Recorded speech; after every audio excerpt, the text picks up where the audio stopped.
B. Collins. Peter B. Collins, news and comment. It's Friday, October 23rd, 2020. Well, we survived the second and last presidential debate of this season. And coming up, I'll have an excerpt for you from our fresh, in-depth interview about the chaotic election that confronts us with journalist Greg Palast. So I watched with interest last night, and there was a different guy on the stage. Donald Trump sent his kinder, gentler bully twin. And he wasn't on the Adderall or whatever it is that hypes him up. It had him act so aggressively, repeatedly interrupting Biden and confronting the moderator, Chris Wallace, in the first debate. And, of course, the second was canceled in the squabble over his miraculous recovery from COVID. But there was actually more substance, such as it is in today's terms, in the final exchange between Joe Biden and Don Trump. And it's interesting because we couldn't have known that this was going to be a milder presentation. But the Rumble in Debate 1 drew 73 million listeners, and last night the overnight estimates are a mere 55 million people watching. Now, I think a lot of that is that people have made up their minds. They've already voted, and I saw a number of posts on Facebook of people who were just so turned off by the first round that they didn't even turn it on. And some people who did were still repulsed by Trump and turned it off in the early going. So I found it interesting on a number of levels. And Joe Biden, I thought, overall performed pretty well. He did get a little into the fumble zone toward the end of the debate when Trump used a wedge tactic that we'll talk about in a moment, related to fracking and the future of the oil industry. But Biden, I think, connected with many voters by defining the risk of a second Trump term based on lives lost to COVID-19. And I think one of Biden's most effective arguments aimed at expanding his appeal, something that Trump never even attempts, is that he talked about the current spike in COVID cases, high rates of hospitalization, are coming from so-called red states. And Biden was even able to name a couple of them. And he said that unlike Trump, he is going to be president of the entire United States and not divide us into red and blue states and punish those that are considered on the other side. And are we too far gone for a message like this to be effective? I hope not. But the cynic in me, the jaded guy who is limping toward retirement here, worries that we may be too far gone. That unity is something that people aren't looking for.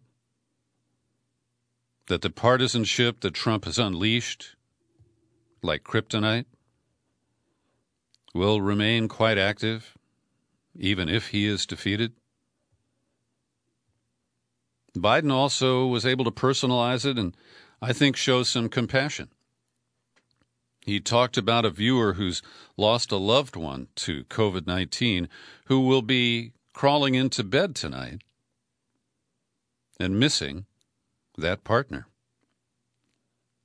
He also scored points with me when he reacted to Trump's declaration that he is the least racist person everywhere. He was referring to the auditorium in Nashville where he was. And that plus his claim to being the president who's done more for black Americans than any president other than Abraham Lincoln. Can anybody possibly believe that bullshit? I mean, this is the kind of salesman bluster that some people just are used to from Trump. But then Joe Biden, whose name is merged into a single two-syllable word, Joe Biden, maybe that's three, he raised the Central Park Five. And that's the case I know a fair amount about. I've interviewed Raymond Santana, one of the 5 young men who were innocent but railroaded into prison behind coerced confessions. With Donald Trump buying full-page ads in New York papers at the time, demanding the death penalty for them, and even after they were fully exonerated and the actual perpetrator was identified, Trump is unrelenting. And I think that went a long way toward neutralizing his claims that the First Step Act that did, free some people who'd been convicted for nonviolent drug offenses. I think it neutralized the claim that Trump did things that Biden and Obama didn't even attempt. And Biden, I thought, was very effective when the anchor, Kristen Welker,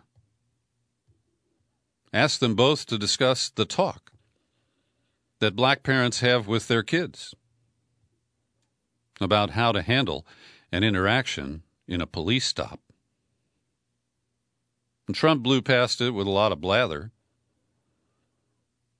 But I think Biden connected with people by showing that he truly understands how driving while black can have consequences that no white person would ever even have to contemplate. So I think it's interesting that Trump spent a lot of time trying to get people to focus on Ukraine, on Hunter Biden, the clearly inappropriate role that he played, cashing in as a board of directors member of Burisma. And what interests me is that Trump never brings up the American role in the Ukrainian coup that led to the rise of Poroshenko, that created the opening for Burisma. After all, its founder had been a cabinet member in the Yanukovych government. We call them regimes when we don't like them. But he's very circumspect about that, and he keeps the focus on the post-coup period. And similarly, I noted that Biden never mentions the Trump crime family, even when Trump goes and gets very personal. We're going to go into a little detail about the claims about corruption of Hunter Biden in China, and a little bit more about the laptop computer. And Biden, did mention he kind of parried with the fact that his tax returns are public, that he's never taken a penny from a foreign government, and presumably if you examine the tax records, you'd see that proven. But Biden missed a great opportunity because a week ago Sunday, the New York Times detailed the pay-for-play aspects of the Trump administration. That people who are members at Mar-a-Lago, who ponied up a couple of $100,000 to join, that people who've dropped big coin at Trump hotels and golf courses were able to get FaceTime with the president and clear political favors for their contributions. And if Biden had just seized on one of the examples, the Times enumerated tens of different cases of people who've cozied up to Trump through Mar-a-Lago or his hotels, golf courses, and gotten a handsome return on their investments. Just one example, I think, would have been extremely effective. And Trump seems to believe that the impoverished and often people of color who live near oil refineries and other industrial sites that Chris Hedges dubbed sacrifice zones, that the fact that they get asthma and cancer and other serious illnesses and conditions because of where they live. In Trump's mind, it's offset that they're all making big money working at these grisly industrial operations. And I'm sure that there are some people who live next to a refinery where they also work. But I don't think very many people who could afford to get out of the sacrifice zone would just stay there because they're making so much money. I mean, it shows just how far out of touch he is with the lives of many real Americans. So we had a different moderator last night, and I don't know Christian Welker very well. I don't watch NBC News that often. She's a White House correspondent, and she performed better than Fox News' Chris Wallace did in the first debate. But that's mostly because Trump behaved differently. It's like Melania got to him and said, "Be better, Donald, be better." Be a kinder, gentler bully. And so he was. And while he didn't interrupt Biden very much, he did roll over Welker repeatedly, where he would demand to be able to respond to something that Biden had said, even though the moderator wanted to move on to the next question or shift the focus a little bit and ask Trump a question. And every time he did that, she yielded. And I'm reading all these accounts of what a wonderful job she did. And that's not what I saw. I thought she let him every time he demanded an opportunity to respond. Sometimes she'd say, "You get 10 seconds," and he'd go on for 45. And the other flaw I saw in Ms. Welker is that she repeatedly framed questions to Joe Biden that had a corporate bias, a conservative bias. And again, I don't know her that well. I don't know her own worldviews. But I actually thought that Chris Wallace, if you'll pardon the expression, was more fair and balanced when he was moderating the debate 3 weeks back. So the Republicans started last night, and I did my duty and watched the reaction on the Fox News channel. And then I suffered through 20 minutes of Sean Hannity. And it was remarkable how similar Hannity was last night as he was 3 weeks ago. It was the same pattern of Ari Fleischer, who was Bush's press secretary, Sarah Huckabee Sanders, who was resplendent in yellow last night. And then, they got to trot out Geraldo Rivera and Dan Bongino. And the whole focus of Sean Hannity was that Trump is perfect, and he was masterful and in command and, appropriately aggressive, but not over the top. And he simply kept pounding on Biden as a liar. Now, in any of these debates, people avoid questions, they dissemble. I don't think Biden is the fastest guy on his feet.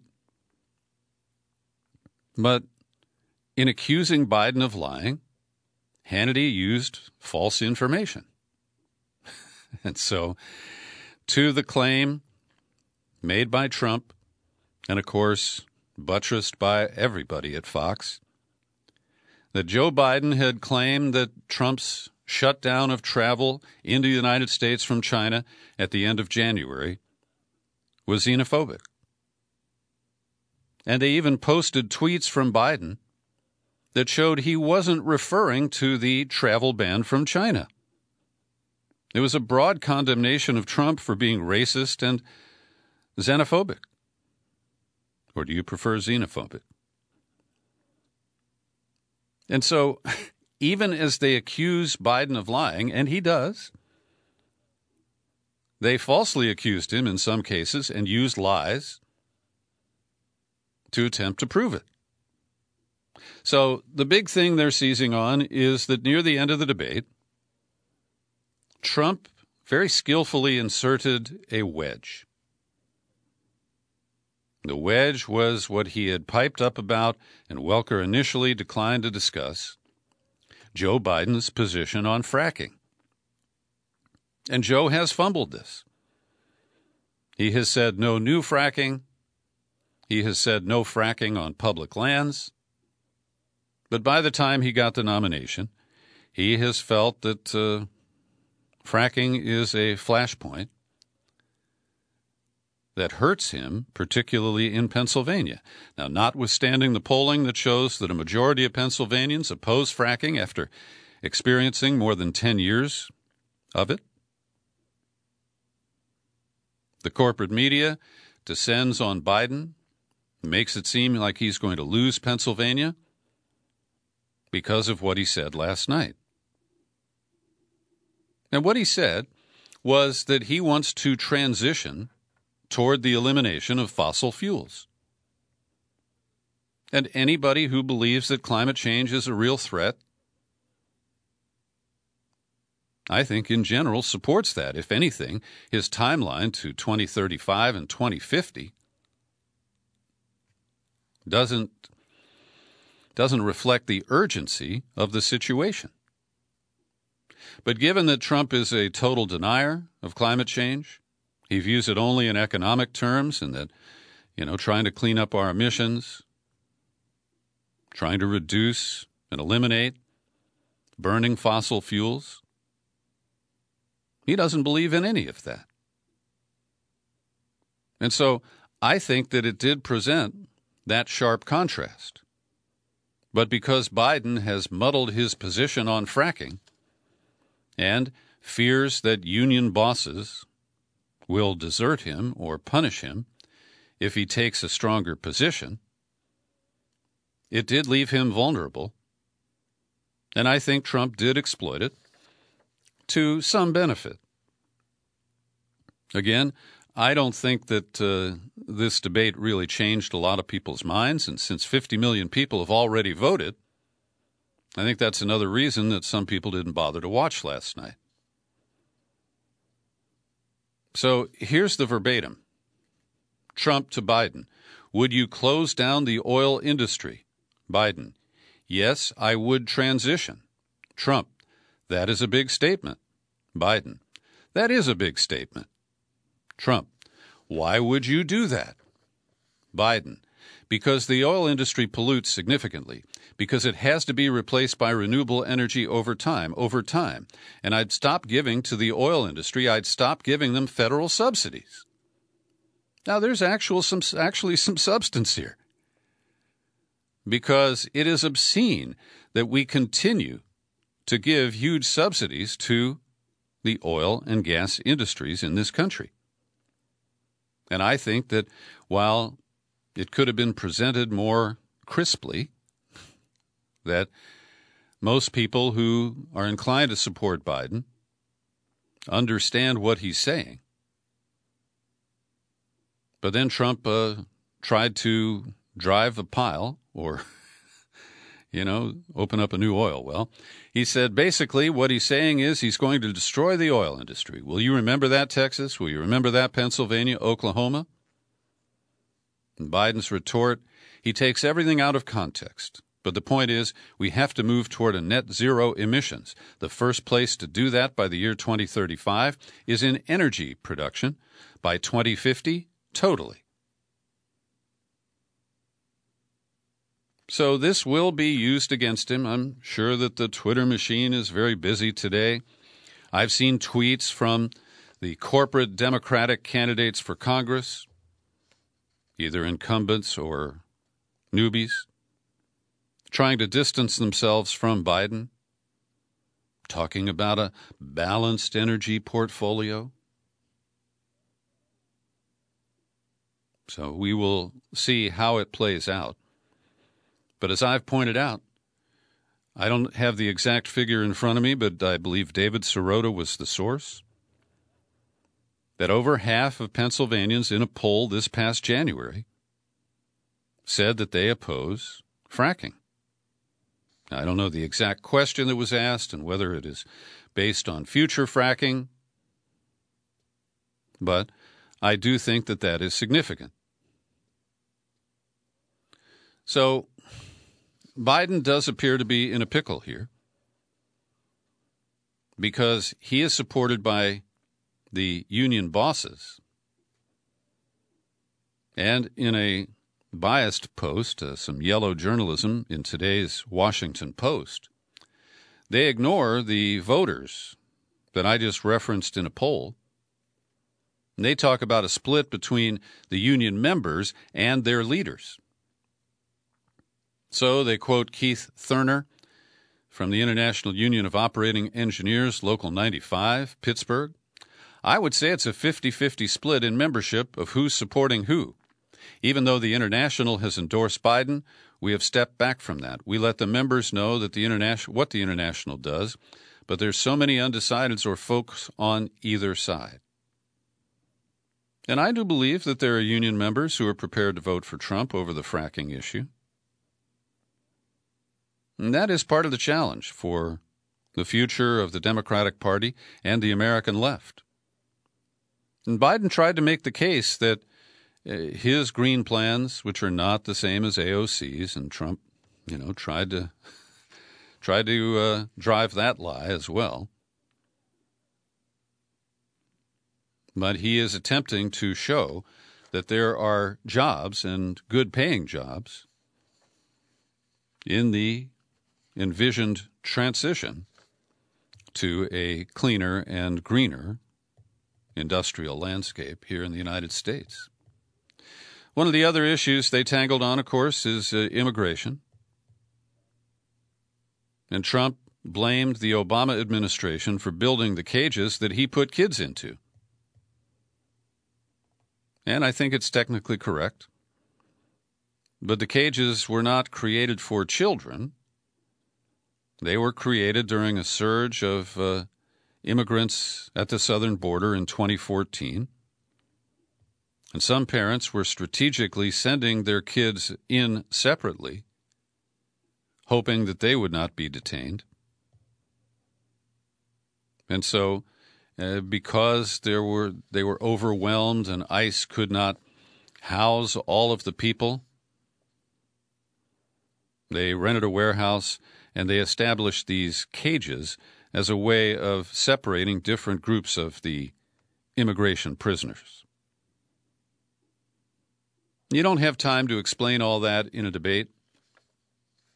And Biden did a good job of highlighting that the Obama administration, which factually did deport more people than Trump has, of course, there were 8 years against 4, but that the cruelty of the intentional policy of family separation intending to send a message to Central and South America, which is simply don't come. And we'll see how that issue plays out. Now, another area where Trump tried to slime Biden, and here I don't support Biden's position. He's been very clearly against Medicare for all, single payer, and he has a tepid public option. And Trump tries to spin that as socialism and, under his breath, communism, which plays well to the ignorant cult that wears red hats and salutes him at every step. So, I think that Trump has the weaker position because he is against Obamacare.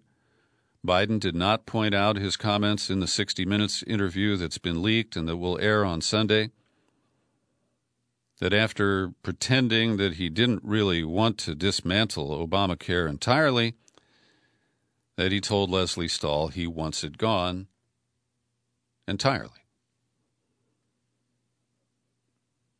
And of course, Biden's position is that he wants to build on Obamacare with what he calls Biden care. But I don't think it plays very well to people who've lost their employer-provided health coverage during the spike in unemployment. I don't think Biden did a good job in pointing out that when Trump says, oh, yeah, we're bouncing back, we've added 11 million new jobs. Well, there's still 11 million that haven't been regained. And so there are quite a few areas where I was trying to coach Joe Biden as I watched the debate last night, but for whatever reason, he wasn't hearing me. Here are a couple of more items from the fact checkers just to refresh you, or maybe if you skip the debate, you'll want to know some of the issues that were batted back and forth. Trump falsely stated that Joe Biden, who did apologize for his bad 1994 crime law, that Biden had used the phrase super predators. And that's not the case. And I'm a blistering critic of Joe Biden on the crack, the Len Bias hysteria. He tried to cover himself by saying all kinds of black leaders were supporting the crime law because of the crack crisis that had surfaced. But Biden didn't use the term super predator. Hillary is the one who deserves the blame for that. And at one point, Biden referenced that at one of those endless Trump briefings on the coronavirus in the spring, he talked about injecting bleach. And Biden even said he was kidding when he said that. A lot of people thought it was serious. Trump says, I was just kidding on that. But of course, at the time, he said he was being sarcastic. They're not the same. And in either case, Trump was an idiot to float the idea of injecting bleach or some kind of light that you could put under your skin. Trump also attacked Nancy Pelosi because back in February, when business in San Francisco's Chinatown dropped precipitously, that she marched through on Grant Avenue and encouraged people to come down and shop. Now, at the time, she urged people to take precautions, to be careful. But she was doing her job to try to reduce the blame China meme that was later adopted big time by Trump. So there are many other issues where Trump lied. There are a few where Biden either avoided the issue, told a half-truth, or spun himself away. And as I mentioned earlier, Trump's incredible claims, quote, nobody has done more for the black community than Donald Trump. And if you look with the exception of Abraham Lincoln, nobody has done what I've done. The fact checkers at the Wash Post say Trump has taken few actions specifically on behalf of African Americans. He has 3 or 4. Low unemployment, the First Step Act, and funding for historically black colleges. And he claims that that is just so overwhelming that his braggadocio is fact. Now, Biden got caught misstating the number of people who were released by Barack Obama, as he did try to clean up the mess that Joe had created. The Bureau of Justice Statistics tells us that during the Obama administration, the federal prison population declined by 19,000, and Biden used the number 38,000.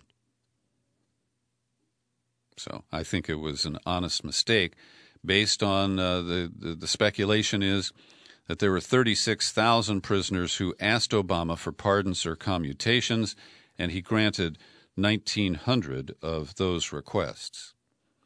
And Trump continued the lie that he will release his tax returns as soon as that damn audit is over. And then he claimed that the Mueller investigators went through everything, including his tax returns. Well, that's a flat-out lie. And, of course, as you know, I don't support the Russiagate narrative, but Trump's effort to now claim that, Russia, well, it has some basis, but because of the way he exaggerates tries to use the hoax word to describe every criticism or every investigation of him that's been conducted. Well, that does not hold up to any kind of close scrutiny. Some offshore comment about our presidential race, such as it is. Caitlin Johnstone has another great column. The headline reads, "No matter who wins, the war machine wins." And she says she's addressing the latest blame Russia scenario that's being raised by Trump's loyalist at the Office of the Director of National Intelligence, John Ratcliffe. She writes, "As usual, no evidence of these allegations has been provided. Democrats are saying this completely unsubstantiated claim proves that the Iranians want to help Trump. Republicans are saying it proves that they're trying to help Biden. And both are ridiculous." And she's right about that.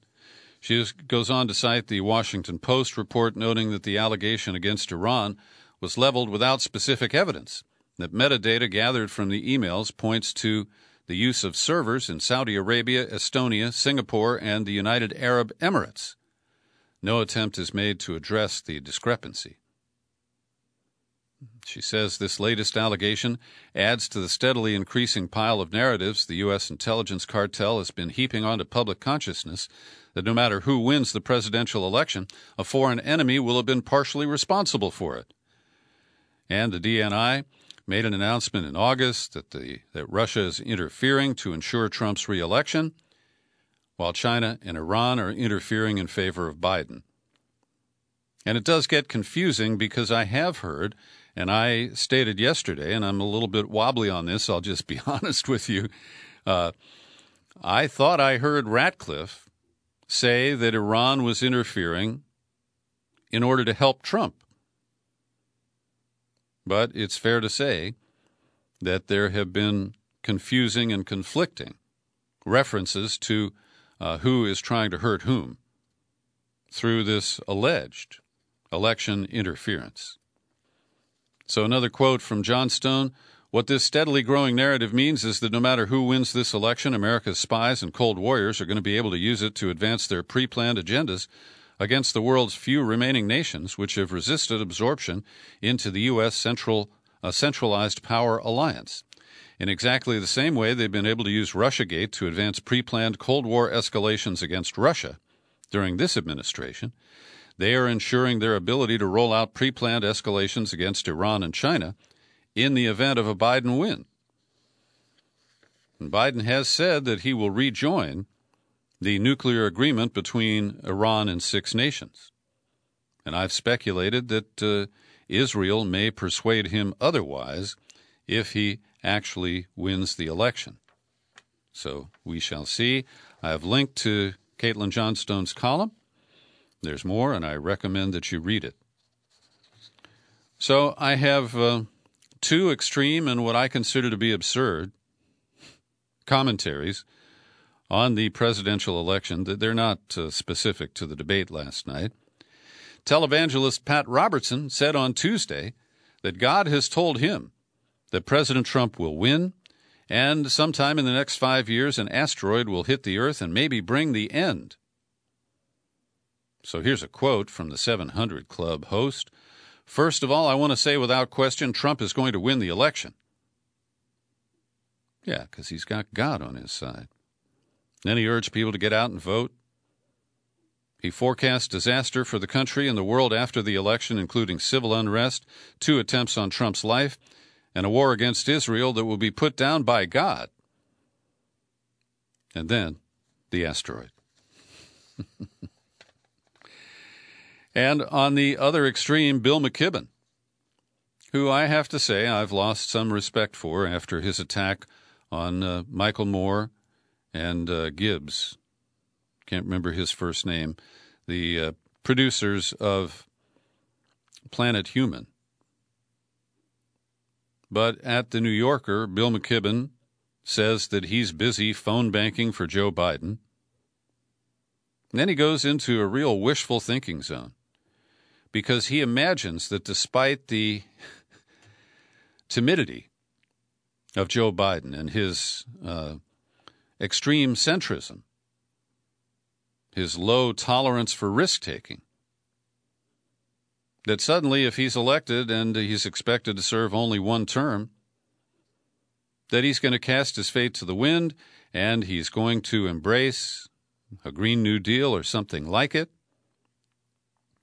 Here's a quote: "If Biden's not guarding his approval ratings for a second run, he could, for instance, demand that his new majority give him a lot of stimulus money to work with and simply not worry about the GOP pundit class.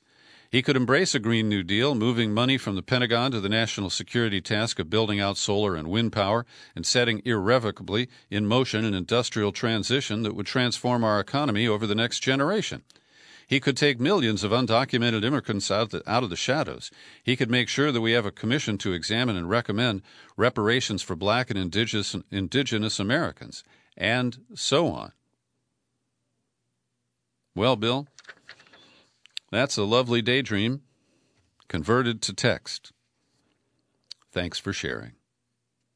So I want to try to explain what we know about the latest developments in the attacks on Hunter Biden. And off stage in Nashville yesterday, not covered by most media outlets except for Fox, was a press event. It wasn't a conference because Tony Bobulinski didn't take any questions. He made a statement of about 7 minutes where he implicated his ex-business partners, Hunter Biden and Jim Biden, who is Joe's brother. And they were part of a deal to form Sinohawk Holdings, which was the vehicle that was put in place to try to do business with China. And from all neutral accounts, it appears that there were efforts to develop a stream of revenue from China to Hunter Biden and some of his associates, including Joe's brother Jim. Bobulinski, who is a former lieutenant in the Navy, and he was recruited by Hunter to be the CEO of Sinohawk Holdings. He said that Joe Biden did know about it, that he had been warned not to go public with this. It would bury all of us, man. He said he was told by an unnamed confidant. He accused the former vice president, of lying about his involvement with his son's business dealings, and he said explicitly that he met with Joe Biden on May 2nd of 2017, introduced by Hunter and by Jim, and that they were paranoid to keep Joe's involvement secret.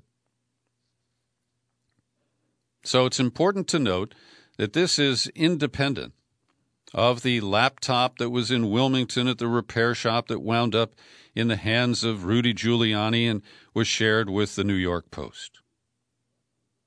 Bobulinski was invited to Nashville by Donald Trump last night, kind of like the women who had alleged sexual assault claims against Bill Clinton, invited to the debate with Hillary in 2016. So Bobulinski made claims, and he presented on a stool 3 different iPhones. And he said, these phones have the information that proves what I'm telling you.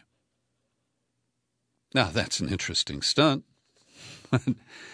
But these are evidence-free claims that are made.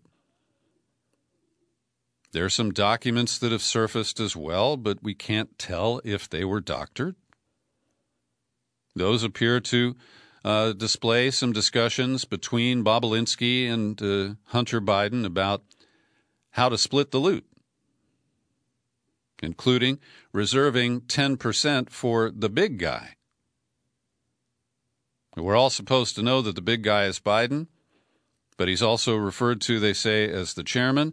And then a Fox News reporter dug into that and claims that the chairman refers to China broadly. So a lot of this is speculative. It's he said, she said. And it plays on the perceptions that many of us have, like me, that Joe Biden did allow his son to cash in on the Biden name. And that he pretended that he was at arm's length when Hunter was on the board of Burisma and bringing down the big cash. But I still don't see any direct evidence that Joe Biden personally profited. I think it was a lot of winking and nodding. And I have to say, this whole episode, since the New York Post reported about the laptop, is layers of yellow journalism. Because most of the mainstream media is operating in a way to deny that these claims could be true instead of investigating them just objectively and, at arm's length. And I've got this post from Salon that was a story picked up from Raw Story that opens with this line. The latest conservative effort to smear Democratic presidential nominee Joe Biden has now been debunked by a reporter at Fox News. Well, no, not the entire thing, just the reference to chairman. And so on the one hand, we have Fox News, which treats all this as proven, evidence-based information.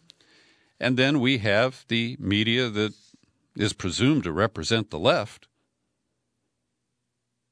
which is simply dismissing and telling us, don't look over here, there is nothing to see. Now, here's a little more detail. This is from the Washington Post on Trump's claims that Hunter Biden received $3.5 million in a wire transfer from the former mayor of Moscow. And he's been bandying this about, and I've never seen anything to substantiate it. But according to the Post here, an investment firm co-founded by Hunter Biden called Rosemont Seneca Thornton received a $3.5 million wire transfer from the widow of the former mayor of Moscow, related to alleged illegal construction contracts. But the Biden team says that Hunter was not a co-founder of Rosemont Seneca Thornton. He had no interest in it. So the claim that he was paid $3.5 million is false. And the former mayor of Moscow, whose name was Yuri Lushkov, did know Donald Trump. And Trump was trying to build a large underground mall in Moscow in the mid-1990s, and Lushkov was one of his contacts.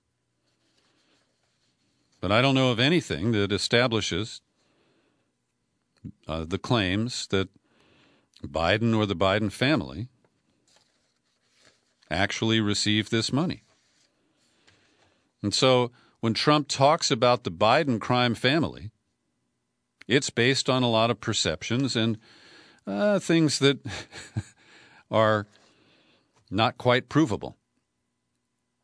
So here's a quote from Trump in the debate last night. Now what came out today, referring to Bobulinski, is worse. All of the emails, the horrible emails of the money you were raking in, you and your family. I think you owe an explanation to the American people.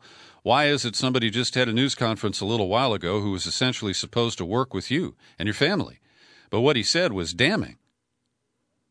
And, of course, this is projection on Trump's part, because he's the one with the sons who are at the family trough as they fleece the pay-for-play contributors who then get benefits from Donald Trump's administration. And again, I feel it's a huge missed opportunity that Biden didn't have a better response prepared.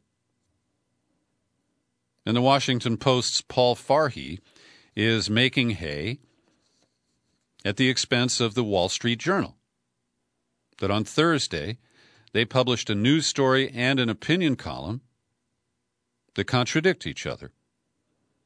The opinion column was written by Kimberly Strassel, who is a well-known mouthpiece for the far right, and she asserted that Biden was involved in a deal arranged by Hunter with a Chinese energy conglomerate in 2017.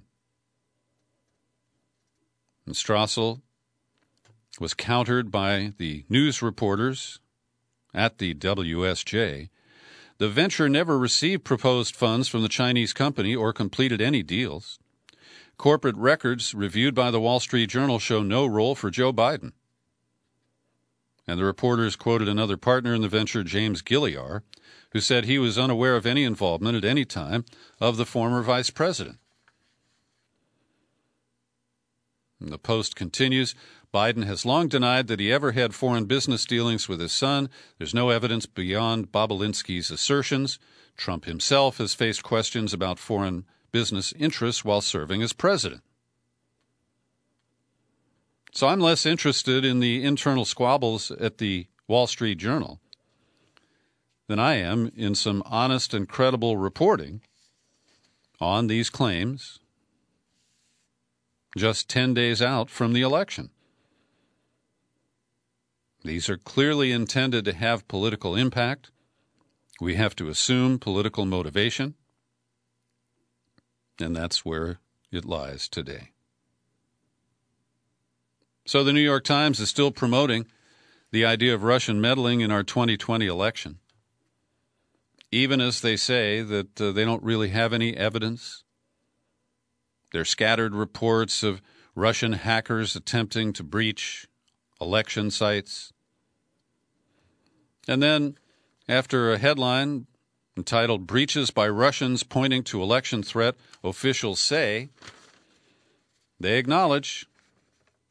The same officials say Russia's ability to change vote tallies nationwide would be difficult. The Russian hackers recently obtained access in a couple limited cases to election jurisdiction. But he is careful to note that the breaches had nothing to do with casting and counting votes. Then they speculate that Russia might try to exploit uncertainty because the election is unlikely to be resolved on election night. And then they link something which is not necessarily related. In Gainesville, Florida this week, a ransomware attack held city systems hostage, including an online map with polling locations. Now, that could be related, but it could be the Proud Boys or those kids in Macedonia. And this kind of idle and unanchored speculation, I think, is media malpractice. When we talk about Russiagate, past and present, Ray McGovern is a man I respect. He served at the CIA. He was the briefer for Reagan back in the 80s. He was an expert on the Soviet Union. And I haven't listened to it yet or watched it, but Aaron Mate at the Gray Zone Project, in his Pushback series, interviews Ray McGovern.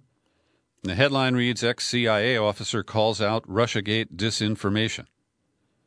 So you might explore that over the weekend if you have the opportunity. Every day I pause for a second to thank the people who support my work here at the Peter B. Collins Podcast with your subscriptions.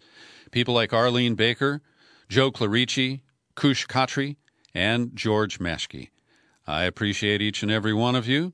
I am grateful for your support, many of you who've been with me for the nearly 11 years that I've been producing this daily podcast. And today I've got a fresh, in-depth interview with Greg Palast, the journalist who is focusing on election malfunction, both accidental and intentional. And in a fascinating interview, Greg explains that 22%, up to 22% of mail-in ballots are likely to be rejected. Now, he cuts that figure down by saying at least half of that is people who request an absentee ballot but never get it. But it is hair-raising to hear him describe the way Republicans challenge ballots to slow down the count and to do everything they can to reduce the perceived support or the tabulated support for Democrats. Take a listen to this excerpt from my new interview with Greg Palast. And by the way, it will not require a subscription. We're so close to the election that I want as many people to hear this as possible, and I encourage you to share it all over the place. Here is Greg Palast. 22% of all mail-in ballots never get counted. 22%, not 1%. 22%, 1 in 5. Now, nearly half of those are because people don't get their ballots on time. Now, I'm not talking about left coast states. So there's California, Oregon, Washington, Utah, Nevada, Hawaii, and Colorado. Those states have automatic mail-in. Don't worry too much about your ballot in those states. Yes, you can mail in your vote. Everyone gets a ballot. You mail it back in. Mail it back in right now. If you're waiting longer, you're in trouble, because if it comes in late, you're going to lose your vote. But in America, that is when you leave the left coast and you go to America, when you go to Ohio and Georgia and Wisconsin and Michigan and North Carolina and South Carolina, the chance of your ballot being counted, you're playing Russian roulette if you mail in your ballot, because number one, like you said, in the New York Times piece, they showed you all the ways you could lose your vote, which is in my book, How Trump Stole 2020, in the chapter called Mail-in Madness.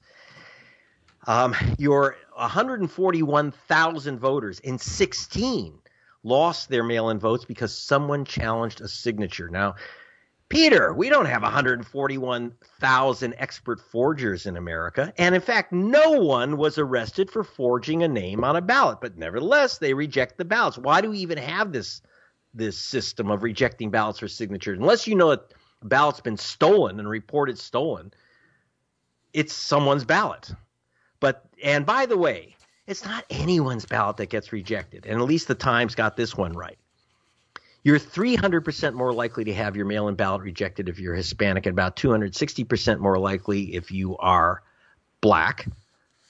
And if you're young, okay, if you're under 29, the chance your mail-in ballot will be rejected is 1,200% more likely than someone over 65 losing their ballot.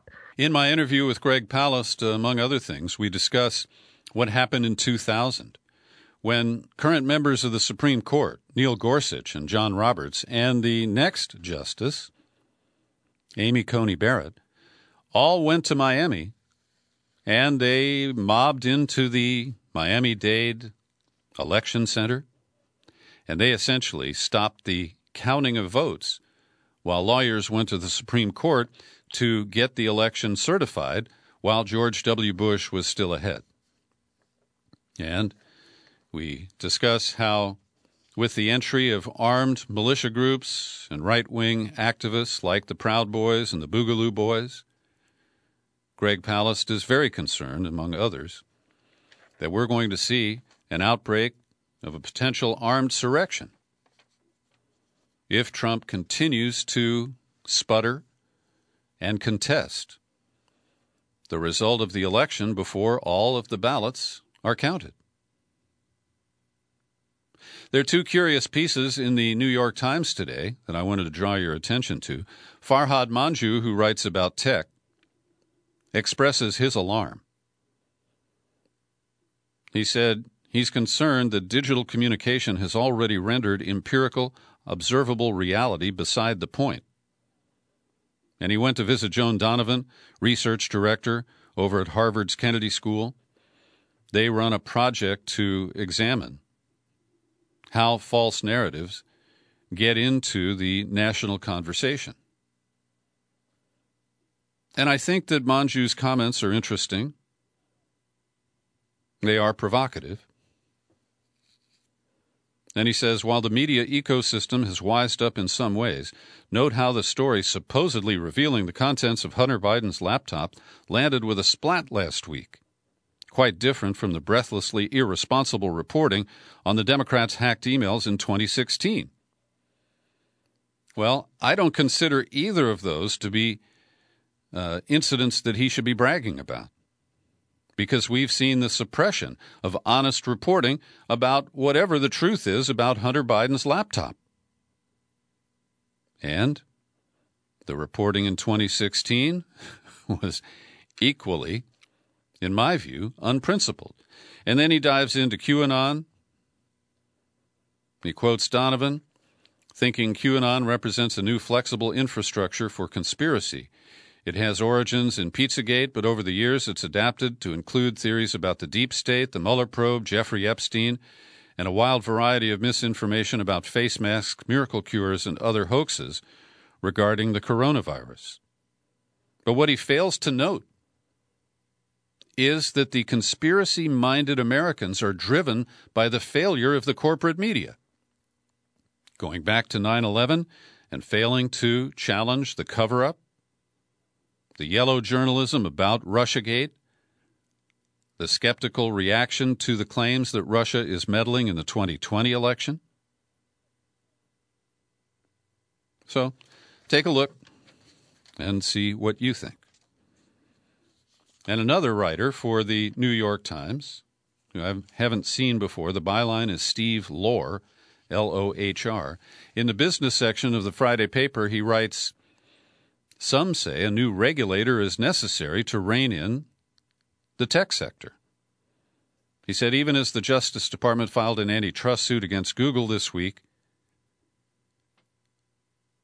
experts are saying that we may need a new regulatory approach for tech companies, a specialist regulator that would focus on the major tech companies to establish and enforce a set of basic rules of conduct, which would include not allowing the companies to favor their own services, exclude competitors, or acquire emerging rivals and require them to permit competitors access to their platforms and data on reasonable terms. And I think we are long overdue for active regulation of the tech industry in this country. What the heck's up with Mitch McConnell? Did he have a little too much bourbon and get into a bar fight? Failing to socially distance? Well, the 78-year-old Senate Majority Leader is sporting a bruised right hand. The whole thing is darker than Trump's face paint, much darker. He also has Band-Aids on both of his hands, and he has a curious kind of purple bruise around his mouth. And he's shrugging it off. There's nothing to see here. Don't you worry. But he's up for re-election. And at the age of 78, I think people are deserving an honest explanation of what's wrong with Mitch. And I recall how the last majority leader, Harry Reid, the Democrat, during his final days was sporting a pirate eye patch. So just explain, Mitch. At least 19 women have now alleged that they were subject to medical abuse, including forced surgeries, at that ICE prison in southern Georgia, the town of Osceola. A team of 9 board-certified OBGYNs and 2 nursing experts reviewed more than 3,200 pages of records and concluded that many of them were either pressured into or tricked into surgeries related to their reproductive organs without their consent. Trump has been rejected again. This is the second federal appeals panel that has said he cannot interject his orders into the conduct of the U.S. Census. His effort to exclude people who are in the U.S. without documents from being counted for the purpose of divvying up congressional seats has now been rejected by the Ninth Circuit Court of Appeals here in San Francisco after a 3-judge panel in New York did so in July. And the difference is that the California panel included that this violates the Constitution. Quote, "The policy which the presidential memorandum attempts to enact has already been rejected by the Constitution, the applicable statutes, and 230 years of history." We're starting to learn the truth about some episodes from our Summer of Rage. We now know that in Minneapolis, in the early days of the George Floyd protests, that a member of the Boogaloo movement was central to the attack on that Minneapolis precinct building, police precinct building, that was burned down. Ivan Hunter, age 26, is accused of firing 13 rounds from a Kalashnikov into the 3rd precinct building, which was then set on fire. This is something that was long suspected by the peaceful protesters on the scene, but now we have at least an individual who's being charged with felony rioting, and it turns out that he is linked to Stephen Carrillo. He's the guy who shot and killed in Oakland during the early stages of the protests. I think it was on May 29th. A federal officer who was on the security detail at the Oakland Federal Courthouse. They are both members of the, or at least adherents of the Boogaloo Boys. In Portland, the federal judge who had ordered the police to limit their use of rubber bullets, pepper spray, and other so-called less lethal munitions during protests is hearing accounts from people who believe the police routinely violated that. A group called Don't Shoot Portland, a black-led nonprofit, contends the police violated the court order on the night of June 30th. Officers fired foam-tipped impact rounds, launched smoke grenades, bull-rushed demonstrators with batons. And the judge in the case, Hernandez, said police could only use rubber ball distraction devices in cases that threaten lives, public safety, or police safety, and he is going to issue a written ruling in the near future. Meanwhile, in Seattle, they are sifting through the cases of complaints of police misconduct and police-led violence. They, 2 Seattle police officers, in fact, did use excessive force or disproportionate force while arresting protesters. This comes from the city's civilian-led Office of Police Accountability. In one scene from May 29th, the video showed officers punching a man multiple times while arresting him. Then on June 7th, in the CHOP, an officer arresting a protester shoved the person to the ground, causing bruising and bleeding on that person's face, even though he or she was not resisting arrest. So, what are the consequences? Well, the first cop who I described faces a possible suspension. The second received a written reprimand. Yeah, that'll fix it. I want to highlight that one of the individuals who was set up to be convicted of so-called domestic terrorism is going to be resentenced. His name is Amr al-Haggagi. He's a graduate of Berkeley High School across the bay from me, and he pled guilty in July of 2018 to attempting to provide material support to the Islamic State. And, of course, the ever-present FBI undercover agent helped win the conviction by recording comments that he made. And the defendant, al-Haggagi, cut off contact with his FBI minder, saying later in court that he was put off by the sight of explosives and had no intention of using them. So I am pleased to see that he will get some relief from a very excessive sentence. Here's today's COVID-19 update prepared by Linda Lewis, and we are seeing a clear second wave, or in some cases a third wave. Worldwide, we're at 41.5 million cases, 1.134 million deaths.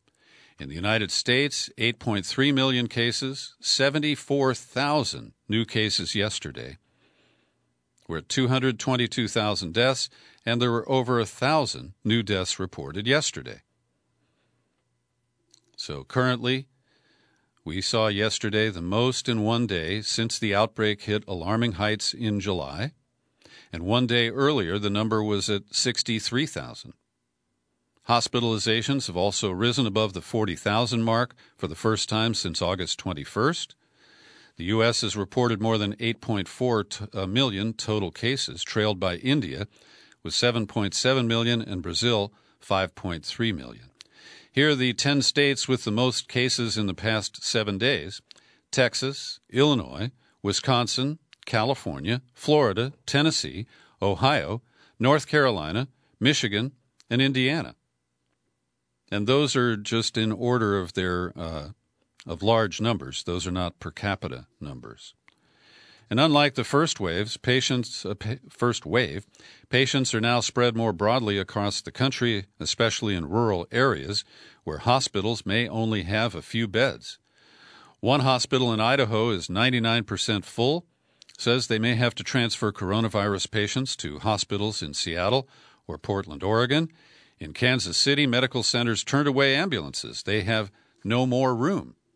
And in Europe, hospitals are challenged by this second wave.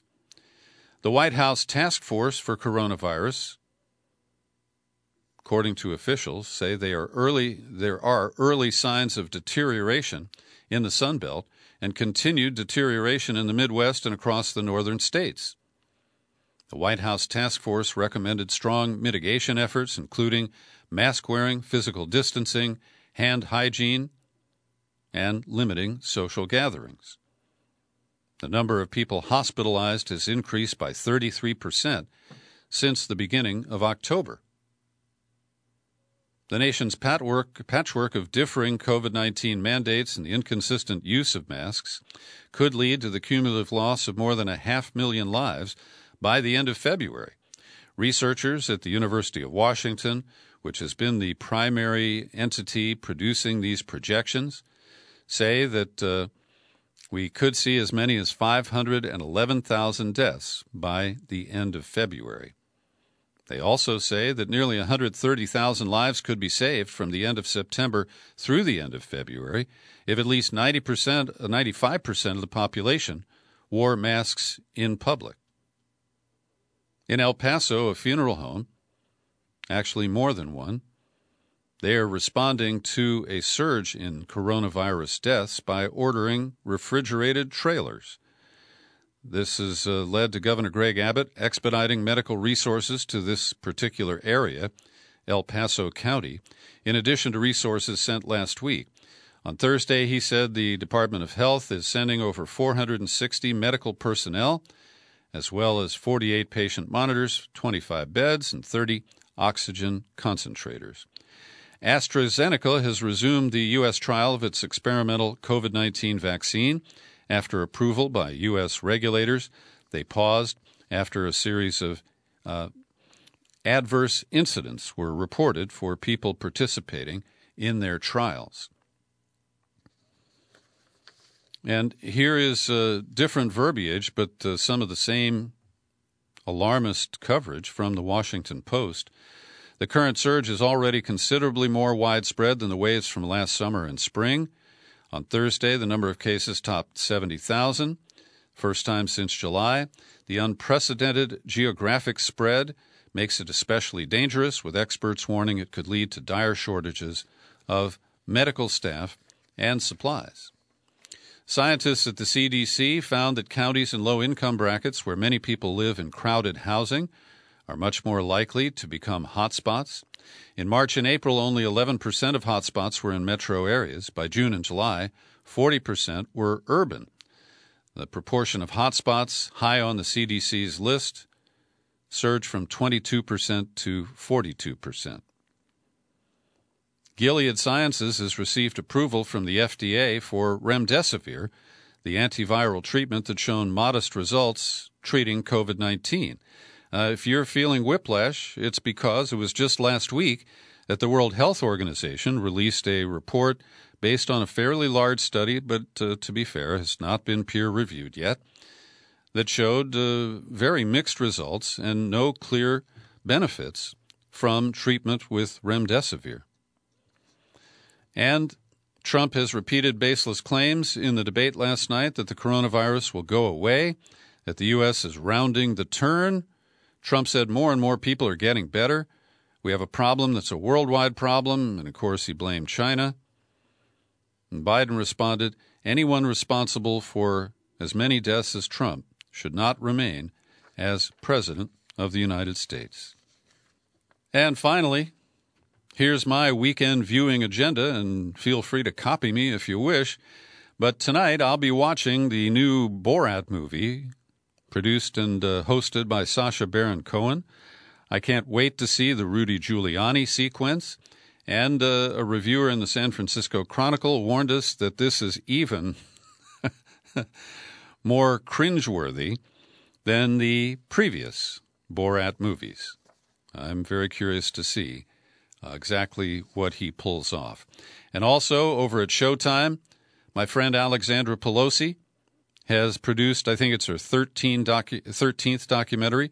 It's called American Selfie, One Nation Shoots Itself. And she crisscrossed the country and captured people capturing incidents with their phones. And she says she's told her kids. Alexandra herself resisted getting an iPhone until earlier this year. She said, I think phones are much more dangerous than guns because a gun is something you control. I can pull the trigger and shoot you if I want to, but an iPhone is controlling you. And just a quick story. Way back in the early 90s, when I was doing some work for Nancy Pelosi, she was just a regular congresswoman at the time, she asked me to have lunch with Alexandra, who had just graduated from UC Santa Barbara. And Alexandra had been a campus DJ, and she was quizzing me on whether she should pursue work in the radio business or in film and or video. And I gave her some advice. I said, if you're going to work in radio, you got to have a second career because it's very unreliable.